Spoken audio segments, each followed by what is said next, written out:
Right now, we are going to wet your palate for what you're about to hear in Go With Your Palate. Jason Aldean. I mean, well, we get a little conflict story. It's just like it's some current events. Where is cancel culture currently? Touched on Elouan. We got some new packaging there. Yeah. And talking about the inspiration of that, the beginning of that brand, what brought us to Oregon. The interesting horrible boss story. On this episode of Go With Your Palate, do you listen to country music?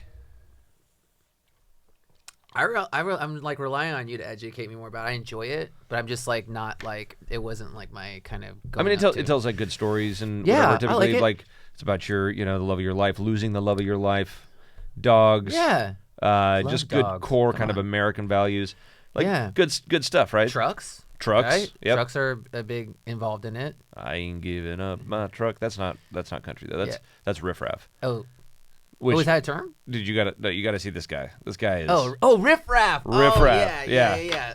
He's like a Florida rap country. I don't know how to describe it, but dude, the guy's loud as shit. Oh, dude, what about Rag and Bone Man? Oh, I actually like Rag and Bone. Yeah. That raspy voice. Yeah. Anyway, so the funny thing is, it's like this Jason Aldean thing has come up. Yeah. And I think it's just worth touching on because he put this song out. Try that in a small town. Yeah, like a while back, months ago. And so he put out this music video to it where he literally was just taking, what was on the national news over the past few years about, violence and riots and whatever else. And his story is kind of like, you don't try that in a small town, like see what happens. And so it got canceled from country music television, CMT. And in the wake of it, some other artists were like, no, pull my videos off. Like, fuck you, CMT, for taking this stance. Like, oh, shit, yeah. This was on national television. He's not doing anything to incite violence. And then you start looking at it, you're like, what hypocrites are out there saying that this should be canceled? It's just a song. And I get his point. But you've got music out there promoting drugs, prostitution, violence that is definitely, actually, you're seeing more of that shit, most likely, partly due to the lyrics and the music and kids thinking like, oh, yeah, I want to be this cool dude. I'm going to go fuck some shit up. We're going to go, beat this guy up. We're going to, go sling dope or whatever. Yeah. You're like, that's way worse. Like, get your fucking priorities straight, people. Yeah. And maybe people don't like my opinion, but if you don't like my opinion, you have a right to go fuck yourself.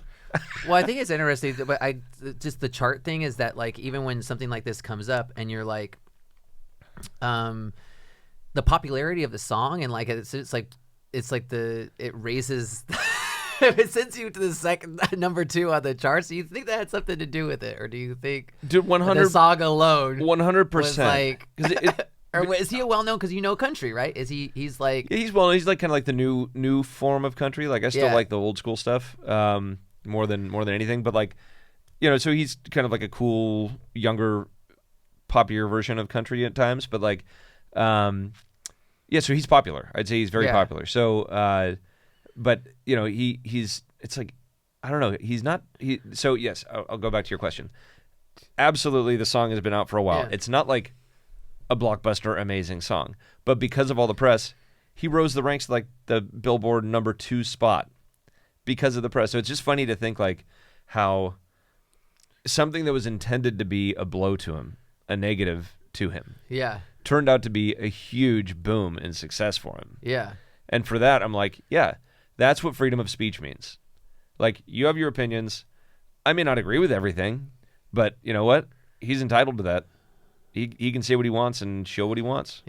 And if you want to cancel him, pull him off the airwaves or whatever, there might be a backlash. People got to really start thinking about cancel culture, I think, a little bit more before they jump onto something, because you can be reverse canceled really quickly now. And I think people are starting to see that and see the power of it.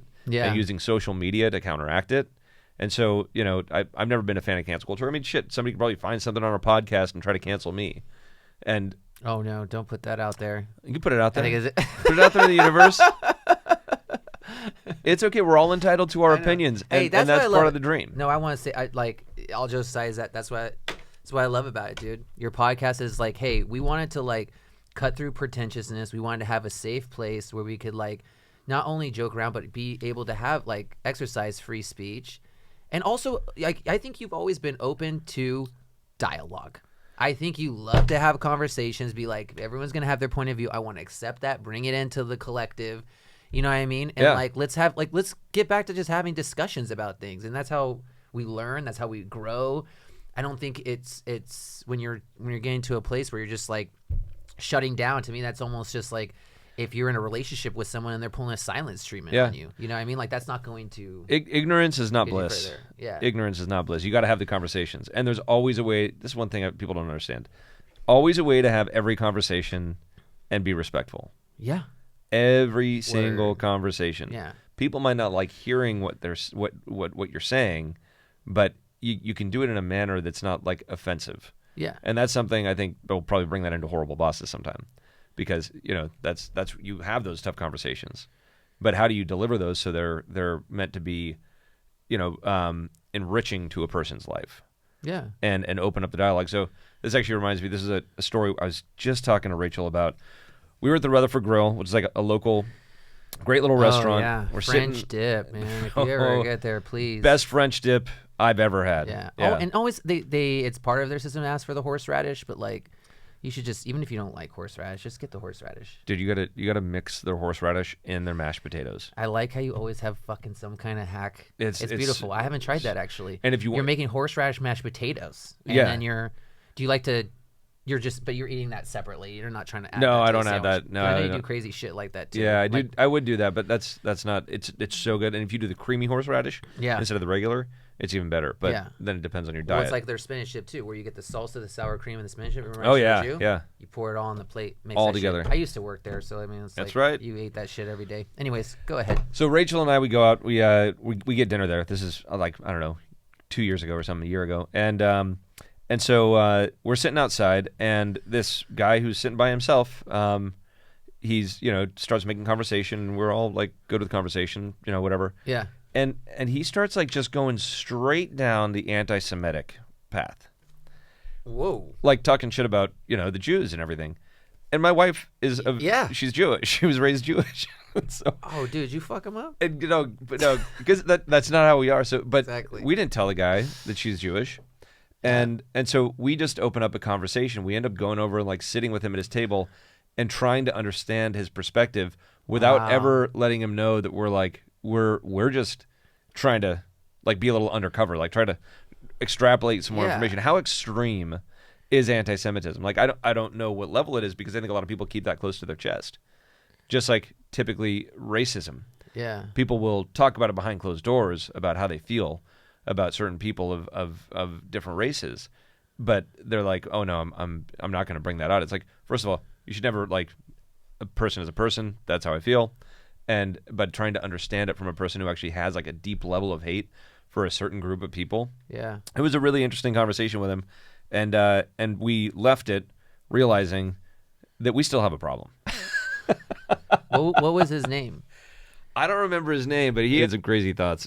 Jesus. Anyways, Rachel was great for just sitting through that and asking questions and looking the enemy in the eye. Like that's kind of you know what I mean? Dude, I mean, yeah. But again, like, what an approach for her and for you to like be like, let's sit down and have this dialogue, even though it's fucked up. Yes.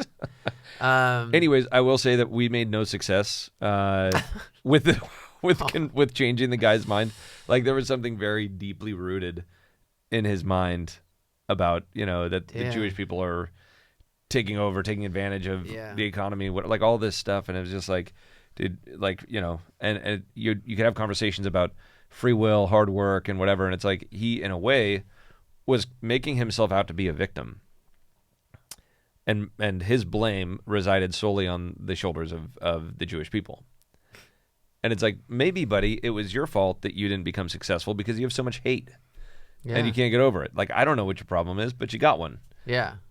So I didn't say that to him in those words, but in other words, yes. Yeah. Anyway, so welcome to...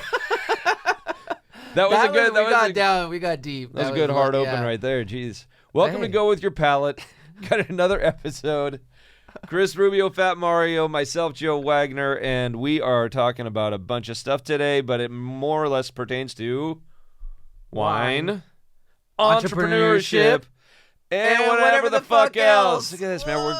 We're getting this down. We got in sync. We're like we should harmonize this. We should do a song, dude. Should we start singing? We need to do a got song. The recording studio. I've been waiting. Like we're gonna be laying some tracks, right? Aren't we gonna do that? Aren't we gonna come out? I'm with, down. I'm down, dude. There are these two old guys. Have you seen these two old guys that are doing rap? Wait, why are you comparing this to two old dudes? Mo and. Hey Art, can you look? No, hold on. No, this is just a little sidebar. Everybody, just stick with me through this, okay? Whatever the fuck else, we promised you. It's like Mo and something. Just write like old white rappers. Art. You're not going to believe this, but there's categories: UK, the US. Do you know what continent? We're not. It's not as broad as Karen porn, though. Is that? UK. I think UK. Old white UK. Old white. I'm pretty sure from the UK. UK rappers. But dude, they got so like my kids listen to like your an kids array of to music, but like one of them was like, "Have you heard of these guys?" Yeah. And they played a song. right here? Yeah. Pete and Bess. Gangster shit. Yeah. All right, so dude, this is actually a pretty good banger. Like, I was impressed when I saw the picture.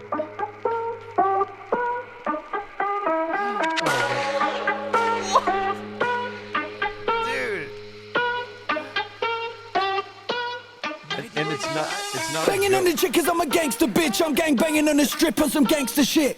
Hammer in the truck and I can bang this clip. And if you want to test us, I let the rap to rip. Wrapped up, get bagging, the slacks ain't sagging. The suit stay pressed while the boys go grab him. The clock keep ticking, the block keep trapping. This one phone call if I want to toe tag him. I'm a bag flipper, sipping the jack ligger. Big black jacket on my back, chinchilla. Big black dipper, whipping the cane quicker. Pocket full of change in the bank got bigger. Big tipper, the girls get thicker. I'm on the block with an airpin trigger. Money on his head, pick it up for a figure. Pull up on his hood, work, zipper. Chop and the chopper just pop shots in him. Drop top and I'm popping the locks off with it. Whip, I whip it like my mama did. Trick, I pick it up another I love a woman that's ready to get there. Okay, we can cut it, Art. But man, holy crap! You know what's coming to mind right now? There's Joe and there's Chris. We could totally do this with you two doing this. I think we should do it. We should do a parody, 100%. I'll get the lyrics. You heard it first, dude. On Go With Your Palate. Are we doing it? Wait, Will you guys watch it? Dude, you want us to? You guys listen to it? You're saying you want us to karaoke this song? No. I will get some lyrics. I will be in charge of the lyrics, and you guys have to perform it. Of a whole new song? Yep. Yeah. Well, it's got to be wine related, bro. Okay, man. Same beat. Same beat. If you can get your AI to write a rap song for two white guys about wine, I'm gonna be impressed. Game on. Dude, I okay. jump Challenge into some of accepted. this writing. We can all kind of collaborate on it, but I also want to say though, this is not your first experience. You have done your own rap lyrics. I have done. Yeah. Well, there were it was like the Weird Al version. The Weird Al version. You know, where I took an actual song of which song? Wet Ass. Oh, by Cardi. I love how we started this off with Jason Aldean being canceled, and then we're talking about let's cancel our podcast on this episode. and now we're talking about Wet Ass. It's totally cool. Yeah. No, so I did that. It was during COVID, and I put a black robe on and some big sunglasses, and it was really just entertainment for our whole team. And I just sat there one night. I was just bored, and I rewrote the lyrics to be Ripe Ass Pinot. Yeah. You know, Red Nation, the song? Yeah. So I did that, but I turned it into Sed Nation, S-E-D, because the Southeast Division was just crushing it. Obviously, middle of COVID, what's open? Florida. Yeah. Where's most of the wine being sold? Where's everybody going? Florida. And so the Southeast Division, which Florida is one of the states within that sales division at Copper Cane, and so we call them SED. And so I turned the song into Sed Nation. Yeah. You know, it's like, Sad Nation. Dude, we could get some of these maybe at the end, or I don't know. We're gonna have to get some of the audios or videos you have, because I think that's really fun. As that's how you inspire the people. It's the people going. They love to see you coming on as a leader. You're rapping, you're singing, having fun. Yeah, you're having fun, and it's quite good. It's that's why we're gonna do this. Well, thanks. All right, really? hey, okay, all right, I'm down. Yeah. Oh man, it's on there. I'm down. Shit. All I'm right, just nice remembering job. We're stacking shit up. Okay, so Art, you figure out the schedule on how long it's going to take AI to write a rap song for you. I'll have it done before the end of the day. Do we have to do it? Do we have to have AI? We have some brilliant brains. Are we already jumping into this fucking AI shit? And then the other one is I still owe a date on the hard 75. Yes. To start. So I'll tell you. Do you have your date today? I mean, my date? No, I can't today. today. Okay, so you're still just kind of tickling. I'll tell you what. I want to get through. I want to get through the fair because I got that Prime thing next week, and then the fair the week after that with the kids that are raising pigs. So like going to bring them to Napa Town and Country Fair, sell the pigs and whatever else. And we have like a trailer we park there, and so there's going to be a little bit of like wine tasting. Well, for the little insight, can you give it like this is because it's a cool deal that like for people that don't know that Joe and I grew up doing 4-H, and raising pigs, and then I of course I had to man up more and do steers. Joe couldn't handle it because they were just too big for him. You had a cow fetish, dude. I don't know. Don't lie about it. Hey, I never had that. I fell in love with the first one I had. It was platonic, but I did like bulldozer because I still thought that like when we sold them at fair that they would go off to like green steer pasture. land, cow land, and dance with all their friends and have fun and everything like that. Hey, somebody enjoyed him in the afterlife. Yeah, until I went to your house one day and we had just finished a meal and your dad was like, "Hey, did you enjoy your meal?" And I was like, "Yeah." He's like, "Bulldozer tastes pretty good, huh?" There you go. Cried for 2 days. So 4-H still hits me. If nobody's thought about getting their kids in 4-H, it's a great program. We did grow up doing it. I got some of my kids doing it now. They're raising 2 pigs each. Yeah. And part of the fun is like not just the meetings and the activities you do during the year with the rest of the group, and also teaching a kid how to learn basic economics, how much you spend for the year, reimbursing. Business. Whatever, basic business stuff, and then bringing a product to market, which is in this case, you walk up there on stage with an animal and they start bidding, and then you sell your animal and you make your money. But during that week-long period that we go to the fair, where you bring your animals in, you're taking care of them every day, you're getting them prepped for the auction, and there's a lot of like fun stuff to do there because it's just a big group of similar kids at like similar ages and whatever else. And you'll do your work in the morning, your work in the afternoon and evening, but in the middle of the day, you're just kind of chilling out and having fun. And so it really is, it's such a cool community. So I highly recommend it. So we're doing that. So what I'm saying is that I'm sure we're going to be like playing cards. There's going to be a little bit of drinking. So when I get back from that, that's when I'm going to start my hard 75. So we're looking at mid-August. Yeah, that's mid-August. Yep. Okay. You heard it first. I need 2 cheat days, just in case. What do you mean you need 2 cheat days? I need two cheat days. There's no negotiating with 75 hard. Again, I told you that's why they call it hard. Do you know it's hard for a reason? Am I missing something, bro? Like okay, imagine this. I'm at a wine dinner, right? With customers that love our wines and whatever else. Yeah. And then I get up and they're like, "Well, you're talking about the wines." They're like, "You don't seem to be drinking, Joe." They're like, "Oh yeah, I stopped drinking for a little while." They'd be like, "Oh, what's wrong? What's wrong with the wine?" Like, I don't know. It just doesn't look good in this line of work. I think it would work better if you were just kind of like, well, it kind of reminds me when I started doing Mayomi.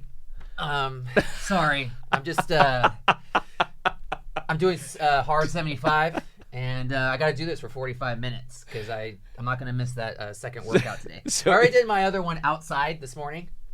So you let them know, dude, and you inspire that shit. All right. And you say, no, I'm not drinking because I'm fucking hard, bro. All right. Okay, Joe, you need to clarify for those that are not watching the video because with that ending, it sounds awfully weird on the audio. Oh, shoot. Did I do that again? How do I always get myself in that trouble? Please watch then. If you're just listening, that was push-ups. Oh, that ICR. That's what you were hearing. Yeah. Okay. Was a lot of moaning, a lot of moaning, and then all of a sudden I'm hard. So, that's life. Leave it in. Leave it in. Leave it in. Leave it in. Joe said leave it in, so I'm gonna leave it in. Just let me know when. Yeah. All right. Okay. So that's it. We're set. All right. Can we just have normal? Are we capable of normal conversations? I don't think so. I know. I mean, I hope that the people, whoever's listening to this, I hope that like they know it's not just about like wine education. Even though we're gonna get into that, because dude, if you were working to become a sommelier or whatever, And you're like, oh yeah, I'll see if I can learn a couple things from Joe Wagner, and I'll listen to his podcast on my way to work or whatever. And you're like, what the fuck is this? Like, yeah, they've been talking about 75 hard for 10 minutes. Yeah, I don't know. And I think it's great to hear like people like learning. They do learn a lot about you. I mean, yeah. Episode 2, piercings that you've had. Oh God. I mean, gosh. Yeah. Please revisit that one. No, not today. we got to get into some wine education. We're getting into wine now for you Psalms out there, what you've been waiting for. So I thought we're gonna open it up with Elouan. So we just had like a previous episode, and we talked about like the beginning and with the Mayomi sale, and that was a great story. Definitely think you should check that out if you haven't. But it also started out with like the beginning wines that you had after that sale of your portfolio, right? And one of those was Elouan. Yeah. Yes. And so like, and this was kind of like a first for you, right? Doing fruit from another state. I mean, you're bringing in fruit from Oregon. I'd done some work in Argentina, but like that's very different. Oh yeah. Because that's Southern Hemisphere, right? So the seasons are upside down. Yeah. So like in our winter, you're going down there for harvest. So it was pretty cool, but nonetheless, that was a very different process too. But very different varietal, all that stuff, and then getting grapes shipped up in a frozen state. It's like a long story. We can talk about that someday. So with Elouan, number one, I learned that transportation, it's not that hard to manage. Early on in my career, it was, and I don't mean like just logistics and stuff. I just mean like, how long can grapes last? What do you need to do to make sure they're fresh when they arrive at the winery if they're going through a 6 or 10 hour haul, right? Because you're picking all throughout the coast from as far south as Santa Barbara for us, as far north as Willamette Valley. And so we kind of, this is where some of the stuff like cryo extraction began to go towards the front end of the process, meaning like at picking. So, okay, well, dry ice, CO2 in its solid form. Let's go ahead and layer that in with our picks in long transits. And so that'll cool it down, and it'll protect it from, having a lot of oxygen, which doesn't really make much of a difference anyways. But it'll cool it down and keep it fresh until we receive it at the winery. Yeah. So that kind of opened the door for us with like all of these different areas to go ahead and make wine from. Now, Elouan was intended to be kind of the California Pinot Noir maker, my rendition of what I think Oregon Pinot Noir could be. Because what I saw was that Oregon, in general, all the producers are trying to emulate Burgundy. Everything they talked about was like so similar to Burgundy. It's so like the way we produce this is just like what Burgundy does. And I was like, you're not Burgundy. Like it's a totally different area. Yeah, you might have some similarities, but it's not Burgundy. Different soils, different climate, just totally different conditions. So I thought, okay, I'll go up there and I'll take my philosophy, this copper cane philosophy, and everything that comes along with it, and apply it to Oregon Pinot Noir. And our first experimental vintage was 2012. Wines turned out good. We ended up not bottling them though. We started with our first release was a 2013 vintage, but 12 really set us on a path where it was like, Willamette's good, but let's experiment with some of these other regions south of Willamette that are all in the coastal foothills. So Umpqua Valley, Rogue Valley, and see what we can come up with for like an amazing everyday Oregonian style Pinot Noir, in my interpretation. And so that's kind of where it all started.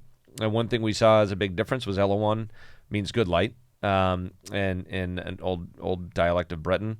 It's a story about the difference in how the grapes ripen. So in California, we have shorter days during summer months than Oregon does. And so there's a profound difference on the ripening process of the grapes to create the eventual wine that we're making, which is what differentiates stylistically between, say, a coastal California Pinot and a coastal Oregon Pinot. So good light is the amount of light and the cooler temperatures, because the berries are much plumper. They go, ripening is pretty much all through photosynthesis, whereas here in California, we have a little bit of dehydration as the summer months roll on. It gets hot and dry and all that. So the wines are very unique, and so I wanted a name that would be befitting of it. So that's where Elouan came from. And it was a great way for us to, kind of showcase what I think the new style of Oregon is or could be. And what we've seen since this is a big departure from that traditionalism of trying to emulate Burgundy. And it's, by and large, Californian winemakers who can't afford land here in California, don't want to deal with the regulations, and they're not funded enough to be able to start a winery here. Yeah. So they move up to Oregon, buy a small plot.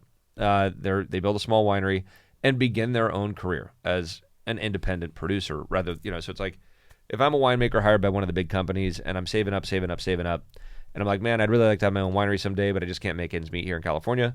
Oregon's a great opportunity. And so you're seeing these people, both men and women, go up there and take a different philosophy to grape growing and winemaking in Oregon that's more similar to what they've done here in California, which is really, I think, progressing the growth of the Oregon Pinot Noir industry.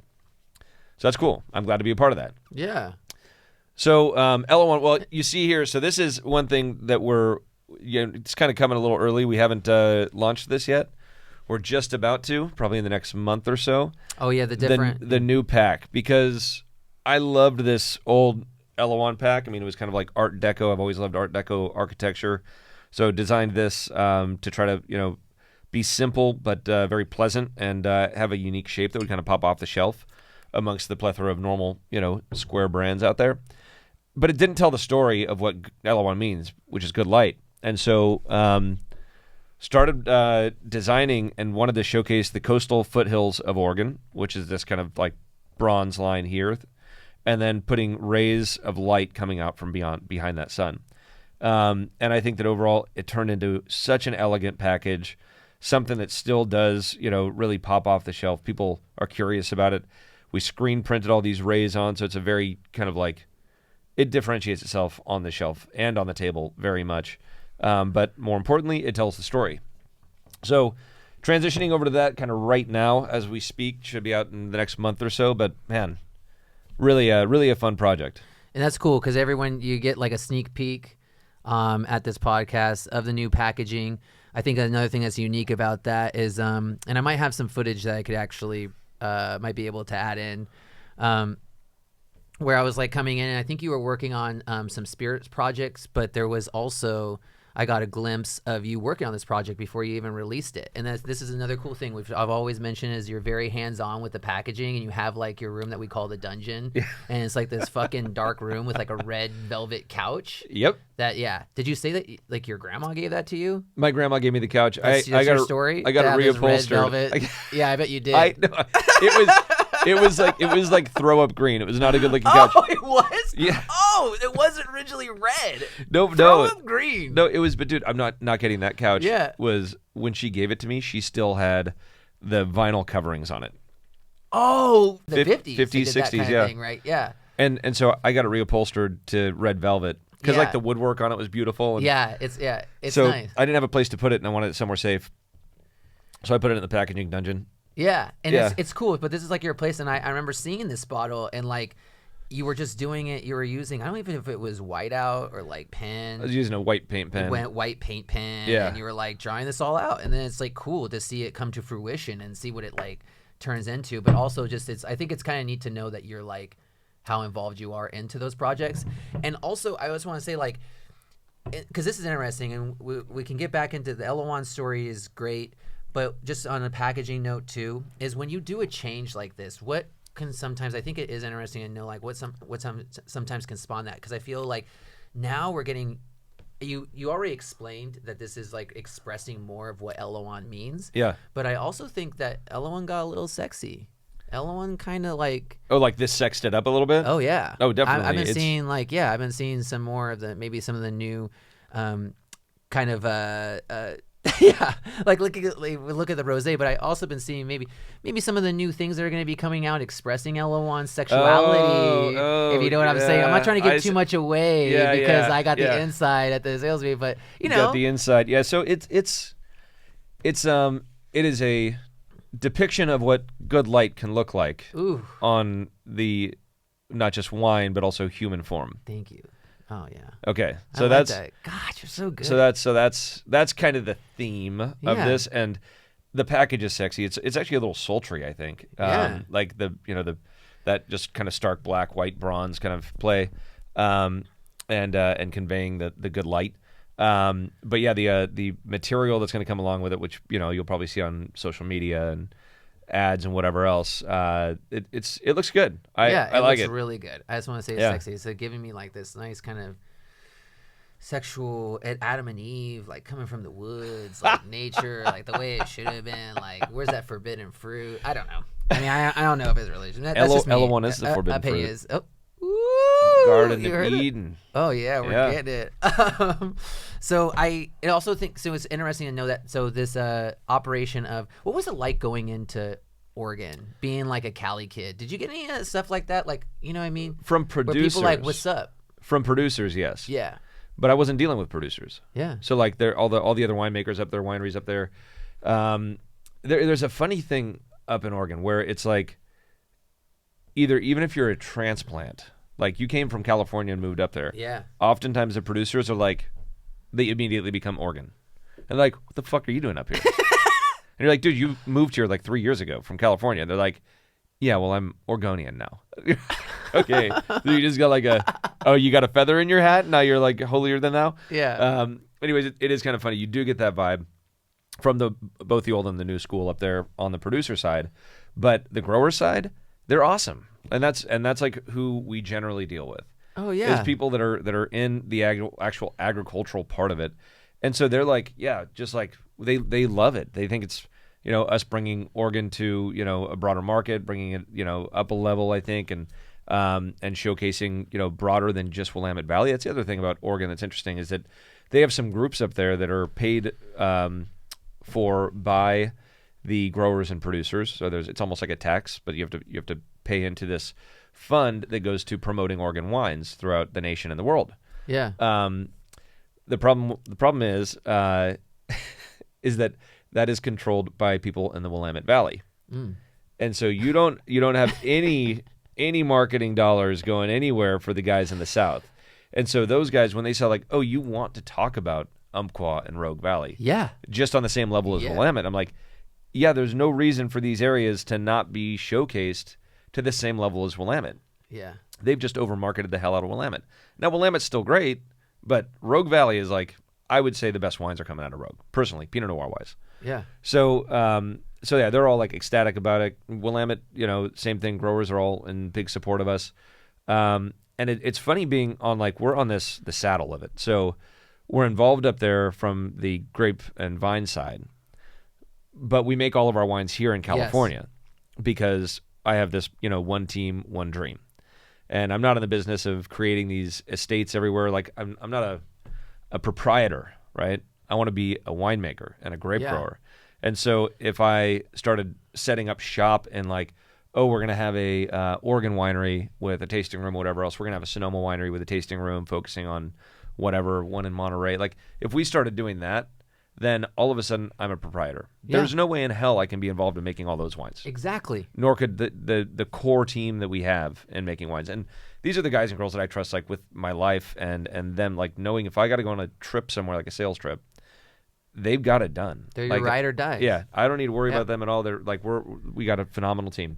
So you can only achieve that kind of quality and consistency, in my opinion, if it's under one roof. Yeah.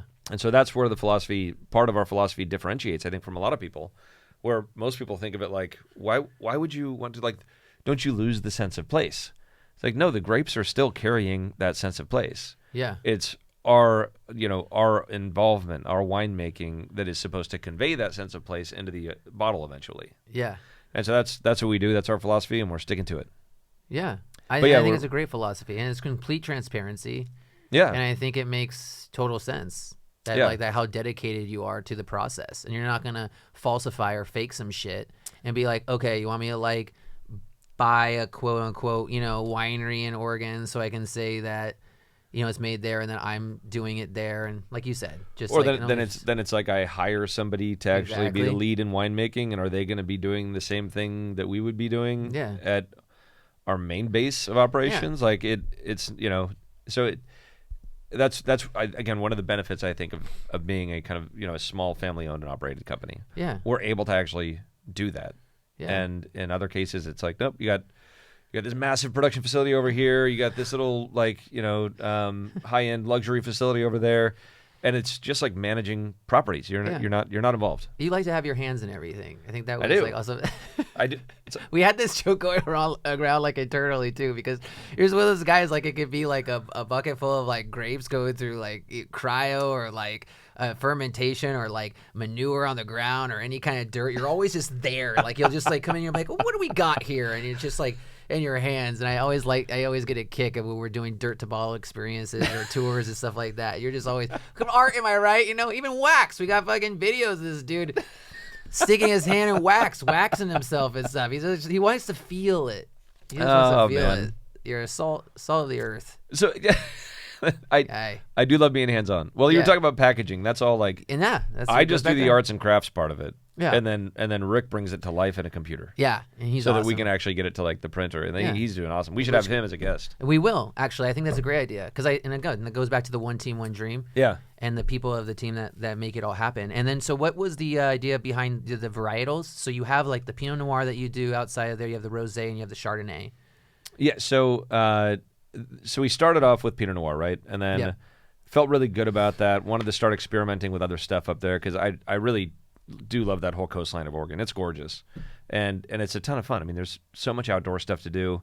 I highly recommend it. In particular, I would recommend the Rogue Valley because you got kayaking, river rafting, rock climbing, mountain biking. If you want to go hunting, you can go hunting, fishing, great fishing. Work hard, play hard. It is. So like, but as a vacation, you have all of that on the menu, along with a bunch of great wineries and restaurants already up there. Yeah. Like, so it's like the undiscovered little jewel of Oregon, in my opinion. Yeah. So there were a lot of oddball varietals planted in Southern Oregon.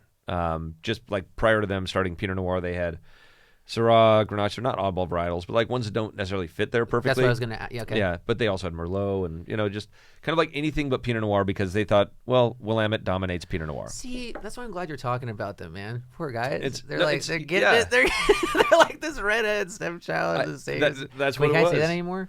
Reds. Nope, cancelable. No, I'm sorry. Cancelable. No disrespect. Hey, I love gingers. People. No, so it is that's kind of how it was. Now the story that I was told, I don't know if this is true. The story that I was told was that somebody from the whoever was in viticulture or whatever up there and at the University of Oregon, I think. Yeah. That they came up with some kind of like sheet of like, Willamette Valley is perfect for Pinot Noir because of these dynamics in the weather. Yep. And then here like Umpqua and Rogue Valley are perfect for these. And you look at that data and you're like, well, from a comparative standpoint, yeah, Willamette's cooler, but Rogue Valley is still like cooler than just about everywhere we farm in California, which we make Pinot Noir all throughout the coast of California. So you're like, well, that was misguided just based off of a comparative, in my opinion. And all the marketing was going towards Oregon or Willamette Valley Pinot Noir in particular, which is an absolute fucking racket, this group. And so that's starting to be, adjusted because we helped start another group up there. You started your own gang. Well, yeah, just a group of other guys and growers up there that were like, we gotta start standing up for your rights. Oregon in general, rather than just focusing on Willamette Valley. Now the shitty part is Willamette Valley still gets all the funding from I'll call it the tax. So we did play with some Syrah, and ended up doing a little bit of rosé out of Pinot Noir and Syrah. Right. And then started looking at Pinot Gris, which I just didn't want to. I don't want to touch that thing. Pinot Gris is a very worthless varietal. Nobody needs it. It doesn't benefit anybody's life. Like there are so many other varietals out there that have character and just they taste better. They tell a better story in your mouth. You're gonna make a Pinot Gris, I bet. Fuck no. Fuck no. You said you weren't gonna make a Sauvignon Blanc. No. You said you weren't gonna make a Merlot. You did. Look, ours will give you I'm calling him out. Let the shit talking continue. You talk shit. You were talking shit about Merlot. I will tell you sideways, motherfucker. If I okay, I did make a little bit of Merlot, but that was for the tasting room only. I know. You gave the people what they wanted. Well, and we make Merlot to put it in the quilt, the fabric of the land, the red blend. Okay. There's justifiable reasons for this shit. Sorry, I didn't mean So anyways, let me get back to this story. Is this why you don't like me around and you don't want to invite me to a national sales meeting and all that shit like you said in the past episodes? No, it's good. It sparks more conversation. Yeah. No, so started playing with Syrah. The rosé for the Syrah turned out great. So did the Pinot rosé. And then the Pinot Gris just didn't turn out because it's Pinot Gris. Yeah. And so, we were like, well, what other things can we look at? And there were some little spotty areas of Chardonnay planted down in Rogue Valley predominantly. And I was like, let's try our hand at Chardonnay. And started making Chardonnay, and it turned into like one of my favorites that we produce. Higher acidity, really lean, beautiful, like crisp minerality. One of your favorite Chardonnays of all, but of the ones we produce in particular, it's also the lowest price. Which price is not really predicated on what your personal preference is. It's more like what are the costs that go into it, and where do we think this type of product would work. Go with your palate. Go with your palate. And so the Chardonnay turned out to just be stellar. Yeah. And these are all getting the same packaging change over to the new package over the next few months. So, pretty exciting stuff. But Elouan's been one of the leaders in Oregon wine. Proud to say that. And I think it's doing nothing but helping spread the love of Oregon wine, which is still a really small category, so to speak. You compare it to California. I mean, the volume differences are like huge. California produces so much more wine than Oregon. Yeah. Yeah. Still. I mean, like... So Oregon is somewhat, it's somewhat kind of insulated, like luxury-wise, which is a good thing. It keeps the perception of the wines more elevated, and as such, people more willing to try something on the higher end, is how I see it. Now, people have their personal preferences. They might not like the style of Oregon Pinots, and so maybe they felt like they wasted their money. But for the people that do love the Oregon Pinots, they have some great opportunities out there to enjoy. Just really quick on so if someone's like in the store, is there any way that you can kind of say, because you're talking about style, right? So if someone's coming in and you're like an Oregon Pinot compared to a California Pinot, now I know there's like, you have different AVAs, different areas and stuff like that. Is there anything that you can kind of generally think about style-wise to expect from an Oregon Pinot and majority, or what from California? If I were to just say, is that easy? Like, I would just say in general, Oregon is it is a bit firmer, brighter fruit. So if you think about like fruit, you're thinking, is this more like strawberry raspberry, like bright red fruit, or is this more like plum blueberry, like darker fruit? Got it. Right. So I'd say like California Pinot Noir in general has a little more of that darker fruit, where you have more of that high tone red fruit in Oregon. And then, as such, you have that little bit of like that firmness, like almost like this little like good acid tannin, kind of what they call tension in the wines. And so, if you're looking for something that's a little broader and really soft on the palate, you're probably going to go with California. If you're looking for a little more tension and it's all again personal preference, I'd go to Oregon. On like the spicy tones, I'd say you're a little more of like herbalish. I don't want to say tea. Tea's always a bad thing, but like a sweet herbal sort of medley from Oregon. Yeah. And then you get a little more of like the brown, darker, like cooking sweet spices from California. Interesting. Okay, cool. So that was a long way of saying the differences flavor-wise. No, I like it though, because that's what people ask. Is somebody they want to know, like... Somebody can just sit in an aisle and hear that from like a wine steward and be like, can you just tell me the difference between Oregon and California Pinot? And they're like, take a seat, buddy. I got a story for you. It's the lawn chair just like busted out. And we will have to talk about... what if they poured glasses of wine in the grocery store? I guarantee you'd have a whole bunch of like cougars in there just being like, can I have another glass of that Pinot? Oh, yeah. Would the Elouan Chardonnay be considered cougar juice? Not at all. Okay, so we have to know that. So for the cougars out there... You go with like the Quilt Chardonnay. We want Quilt Chardonnay. I go Quilt Chardonnay. I think Belglas Chardonnay could be. It's a little more of like a refined Cougar juice.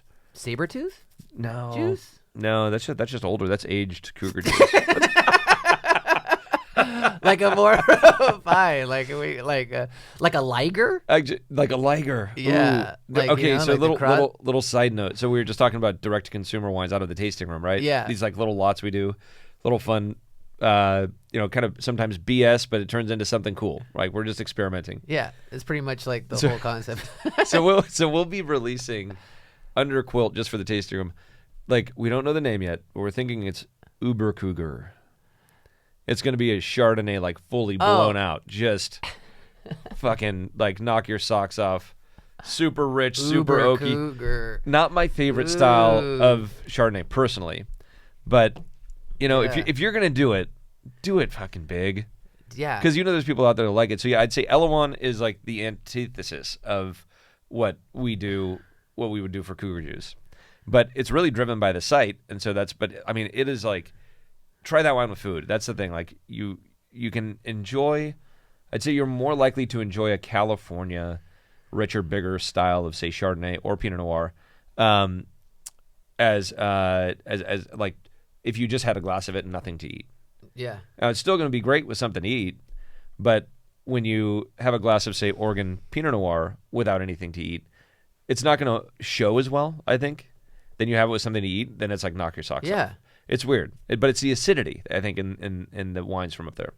And you've always been big on that with like the wine complementing the food, and I think that's sometimes when you talk about somms, like how you would like, in your opinion, and correct me if I'm wrong, how you'd like to lead them to someone like, to leading them to like a wine going with their meal, what they're enjoying, and trying to figure out more about the person of what they want, as opposed to being like, hey, I'm going to sell you this wine because I think that's what you should have.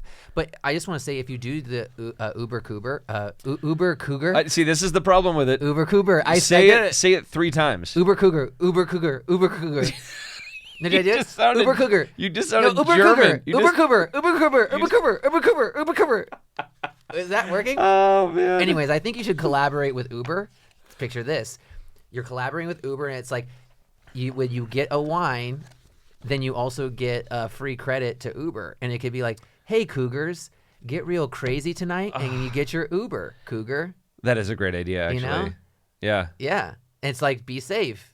Drive safe and just get wild. And we'll take you to your pool boy's house or your husband. Stopover. Just a stopover. Like your friend's house or whatever you're doing. That's whatever relationship. But you know what the kids call it now? They call it a sneaky link. Oh, the sneaky link. So sneaky link is a side thing? Actually, no, I don't think it's a side thing. I think it's just that, like, no, it's just that you're with someone on the low. Yeah, on the low. Yeah. There you go. Yeah, we're with someone on the low. Yeah. So it's just like, hey, you want to go to Pound Town like this afternoon? It's like, yeah, sure, let's do it. Like however these kids talk, no cap. So it's it's like, keep it on the low. Whoa, hold up. There's actually an Uber. I don't want to know. I did not know this. Okay, I got to read this. So Art just pulled up the Urban Dictionary of Uber Cougar, which I didn't even know existed. Oh, there is something. It is a twice divorced woman on the hunt for a younger man. So you have to be twice divorced. Twice divorced woman on the hunt for a younger man. Wow. Wait, my friend Joe picked up a Uber Cougar at the bar last night. Apparently, she was pretty active in bed because he has scratches all over his back. Dude, that's weird. That is weird. That's messed up. She must have had one of those sharp manicures. No, God, just reminded me of something. I had when you have like a dream and you wake up and you're like, you had like some really great ideas and you're like, I should really write these down. Dude, I had 2 great ideas. They're gonna come back to me because they were really fucking great. But I just remembered I can't remember either of them. Well, that's helpful. It's just frustrating. I believe you. No, I like zoned out there for a second. I was like, what are you gonna get him? Oh my God. Okay, I'll try to remember what that is. All right, we got to jump into horrible bosses. All right, where we talk about somebody's experience, anonymous experience that somebody's had with a bad boss in their past or present. At some point, somebody's going to write something about me. I'd be curious. Yeah, if you want to write about him, you can send it to horrible.bosses@coppercane.com. And that's where we receive your stories that we can read on here anonymously. So you can send your stories about And we just kind of critique. We just critique it and have some fun. So I'm going to get started. So, again, I don't know who this came from. Let me start off by saying my first boss at this job was seriously the best because he hates customers just as much as I do. This might have been Kyle. And let me tell you, if someone acts like a total moron, he won't hold back in calling them out. Now, I work as a CSR at a gas station convenience store, so you can imagine the kind of craziness I deal with. But a couple months ago, my awesome boss got transferred out because there was this MIT manager in training who was about to finish her course. The thing is, for the last 4 weeks of training, you have to run a store all by yourself without any other managers. And let me tell you, those 4 weeks were a living nightmare. That's an interesting way to like let the let the little bird out of the nest. Yeah. Sink or swim, huh? Yeah. Okay. This new manager decided to change up the schedule right after the first week. She messed with the hours, and for me working the night shift, it wasn't a big deal. But we had this dude who's studying space engineering. Yes, you heard that right. And he could barely make it to work by 4 p.m., let alone 3 p.m. like she wanted. When she showed me the schedule, I couldn't help but notice that she made it all on her fancy spreadsheet at home. And guess what? She conveniently left out the part at the bottom where it said you had to request time off at least 2 weeks in advance. She acted all high and mighty, thinking she could save money and labor by eliminating double coverage shifts. Like, seriously, she made sure she was the only one with double coverage. Now, I live in this small retirement town in Florida where old folks rule the streets. And on Tuesday and Thursdays, they all swarm into the store to buy Powerball tickets. Okay, this is getting legit. Let me tell you, it is crazy. I've had to deal with a crazy number of customers, like 78 to 105 in just 1 hour. Okay, and it's very specific. Yeah. I mean, obviously, the person's paying attention. And if there's no second person on shift, it's a disaster waiting to happen. But that's not all. This manager thought it was her duty to talk down to us, especially when she messed up. The other third shifter left, and the poor girl she trained to replace him got only 1 day of third shift training. Trust me, working the night shift at a gas station is a whole new level of ridiculousness. I mean, I want to hear some of those stories. Yeah. Working the night shift, yeah. So on the day she was supposed to open the store, the manager straight up said to the new girl, "Did you do anything right?" Can you believe that? Did you do anything right? Little assumptive. Condescending. Yeah. During her 5.5 weeks of reign, it took her longer because she was clearly incompetent and undertrained. We lost 4 employees, and you know what? Our DM had the nerve to blame our assistant manager, saying she had a negative attitude towards them. But let me tell you the real reason people left. Miss Manager spent her entire 10-hour shift hiding in the office doing paperwork, and then had the audacity to complain about nothing getting done. Now she has her own store. I bet that's going just great for her. Karma, am I right? I'm going to go with Gaslighting 101 on this, which is one of the most, I think, dangerous things to play if you're working with people. Yeah. Once you break that trust, dude, it's gone. And, I think that what I'm hearing through that is that there was like this, kind of laziness, but to cover up your laziness, you're accusatory and critical negatively. Yeah. And so, it's like they could have been doing everything they could have done, and this person's not seeing anything of it or caring at all, but then just comes out and acts like, oh, I've been super busy back there, whatever, scalping Powerball tickets, whatever the fuck they're doing. And just come out and talk shit. And that's something I have seen quite a bit. Yeah. Even in our organization in the past. We're getting real. Yeah. And it is like, so, I mean, I'm not like the manager of, say like sales team or the marketing team. I'm a part of it all, but I talk to the people that are managing those teams, right? More often.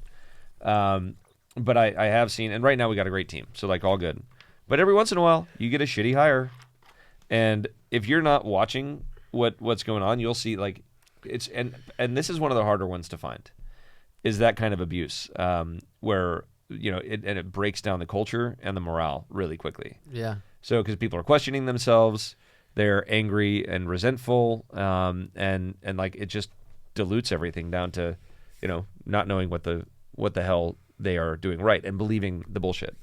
So I have seen that, but I think that as an owner, or even as kind of like the another level above in supervision, whatever you want to call it, a lot of companies don't like this idea. I like it, but I think we're small enough and we'll stay small enough to be able to maintain it. Is this open door policy? Yeah. A lot of people like they look at it and be like, "Oh, he's the owner. I don't want to overstep my bounds and go around my supervisor or whatever, my boss, and go straight to him," because I mean, I would imagine they think that I'm going to look at him and be like, "That's a dick move. That's really unprofessional. Like, you should go talk to him about this."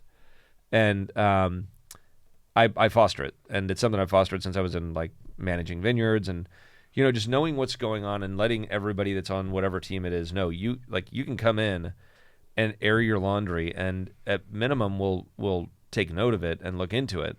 And sometimes those things have snowballed into like massive abuses, and then you're like, oh shit, well, we missed that one, and it Yeah. lasted for 3 months too long. We got to make a change. And so I think that's one thing I would advocate for, an open door policy where, not just like a complaint ticket, but like if somebody has, if it's really a problem, they can either bring it to you or have their, if there's multiple layers in some of these organizations, have somebody else bring it to them, and then they can bring it up the ladder if needed. But I think that's one of those things where you get to hear people out and characterize these types of shitty people before they damage your business. Like this, it's a gas station. I'd imagine 4 employees was a little bit of a, you're probably limping around for a while trying to keep things going. Yeah. So yeah, I've seen it. Yeah. And I've lost some good people because of it too. When I'd point out, we had this period, what we call the Bobs, which you're aware of now. Okay? Yes. I'm not mentioning any names, but this is the Bobs. The Bobs. And the Bobs was this these 2 guys that worked in sales. And the reason they were dubbed the Bobs was, if you ever saw Office Space, Yes. it's when they bring in those 2 consultants, Yes. and they're like sitting there interrogating everybody pretty Yes. much, and they're like, so what is it you say you do here? Yeah. And like making everybody feel like shit. And so so we lost, like, on the sales team, I think maybe 2 really good people. And this is the shitty part, they could have come to me before that. Instead they, in their exit interview, they disclosed stuff. Which is like, why didn't you bring this up like a month or 2 ago so we could, start looking at it? And so that's like first red flag, second red flag, and then people start coming forward realizing like, oh, we're trying to get to the bottom of this. Yeah. So do it like as quick as you can, but open door policy is good, and letting people know it's an open door policy. Yeah. That's my philosophy. Hell yeah. I think that's great advice. The one thing that stuck out at me that was kind of like, I don't know, I just got the picture stuck in my head. I was just like, old folks running in the streets. I just imagine they're after them Powerballs, and we just saw that rap video. Bass. I thought it was like Pete and Bass, like Yeah. roll up, dude, 78 or 105 deep, demanding Powerballs and being like, "Give me your Powerballs. We'll run these streets on Tuesdays and Thursdays, Right after the early bird special. We take naps. That's why we're in so late." All right. All right, dude. Our time is up.